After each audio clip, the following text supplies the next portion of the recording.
மாத்த முடியும். இந்த பாரு எனக்கும் உனக்கும் போட்டி முடிஞ்சா என்னை கை வச்சு பாரு. நான் ஆபீஸ்ல இருப்பேன், வீட்டுல இருப்பேன். யோசிச்சு பாருங்க சென்டென்சஸ் அண்ட் ஸ்டேட்மெண்ட்ஸ். நான் வீட்டுல இருப்பேன், அது அவசரம். என்னை கைவிங்க, என்னுடைய தொண்டர்கள் தொடாதீங்க. He has created his own space. He is becoming a beautiful political leader. புரியுங்களா? He is growing as a political leader. இவர்கள் எல்லாருமே கேலி பண்ணிட்டு இருந்தார். விஜய் கிடையாது. உங்களுக்கு புரியுங்களா? அவருக்கு என்ன தெரியும்? பாட்டு பாட. நான் தான் சொன்னேன், அவருக்கு அவருடைய ஆடியன்ஸ், அவருடைய தொண்டர்கள், அவருடைய கேடர்கள், அவருடைய ரசிகர்கள் என்ன விரும்புறாங்களோ அது கரெக்டா தீனி போடுறேன். அந்த இடத்துல அப்படியே எமர்ஜ் ஆகி கீழே மேல வர. இன்னைக்கு விவாதம் பாருங்க, டிஎம்கே சர்டிபிகேட் மாத்திட்டாரா இல்லையா? புரியுங்களா?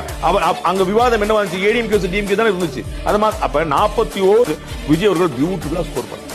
அவர் அழகான ஒரு ஸ்டேட்மெண்ட், ரொம்ப நீங்க சொன்னது போல ரொம்ப வெல் கிராஃப்டட் வேர்ட்ஸ், ரொம்ப தெளிவா.